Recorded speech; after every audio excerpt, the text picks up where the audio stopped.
Hello' friends, আপোনালোকক স্বাগতম জনাইছোঁ ভিউচন জব চেনেললৈ। আপোনালোকৰ কাৰণে নতুন এটা ভিডিঅ' আনিছোঁ আৰু এইটো হৈছে গ্ৰেজুৱেট টিচাৰ আৰু পোষ্ট গ্ৰেজুৱেট টিচাৰ সম্পৰ্কে। আপোনালোকে জানে যে গ্ৰেজুৱেট টিচাৰ আৰু পোষ্ট গ্ৰেজুৱেট টিচাৰত ৰিক্ৰুইটমেণ্ট টেষ্টৰ পৰীক্ষা কিছুদিন আগতে অনুষ্ঠিত হৈ গৈছে। এতিয়া আপোনালোকে ইয়াৰ ৰিজাল্টৰ কাৰণে ৱেইট কৰি আছিলে আৰু এই ৰিজাল্টৰ বিষয়ে যোৱাকালি আমাৰ হিমন্ত বিশ্ব শৰ্মা ছাৰ ডাঙৰীয়াই কেতবোৰ গুৰুত্বপূৰ্ণ মন্তব্য ৰাখিছে ফেচবুক লাইভ যোগেদি। তেখেতে কৈছে যে জুনৰ 5 তাৰিখত ৰিজাল্ট ঘোষণা কৰা হ'ব আৰু জুনৰ 5 তাৰিখত প্ৰভিজনেল ৰিজাল্ট ঘোষণা কৰা হ'ব আৰু এই প্ৰভিজনেল ৰিজাল্টৰ তালিকাত যিসকল কেণ্ডিডেটসকলৰ নাম থাকিব তেখেতৰ ডকুমেণ্ট ভেৰিফিকেশ্যন হ'ব আৰু ডকুমেণ্ট ভেৰিফিকেশ্যন যিসকলে ধুনীয়াকৈ সম্পন্ন কৰিব পাৰিব তেখেতৰ এটা পুনৰ ফাইনেল ৰিজাল্ট ঘোষণা কৰা হ'ব আৰু ফাইনেল ৰিজাল্টৰ তালিকাত যিসকল কেণ্ডিডেটৰ নাম থাকিব তেখেতসকলে ইয়াতে নিযুক্তি পত্ৰ লাভ কৰিব পাৰিব।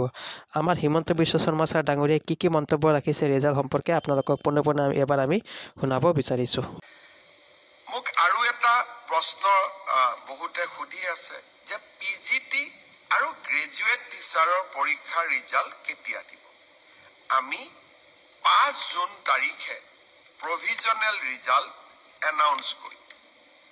5 জুনত প্ৰভিজনেল লিষ্ট এনাউন্স কৰাৰ পিছত আপোনালোকৰ ডকুমেণ্ট ভেৰিফিকেশ্যন হ'ব আৰু যিসকলৰ ডকুমেণ্টছ জেনুইন হ'ব তেওঁলোককে আমি চূড়ান্তভাৱে পৰীক্ষাত উত্তীৰ্ণ হোৱা বুলি ঘোষণা কৰিম। অৰ্থাৎ পৰীক্ষাৰ ৰিজাল্ট কেতিয়া দিব? উত্তৰ 5 জুন তাৰিখে দিব।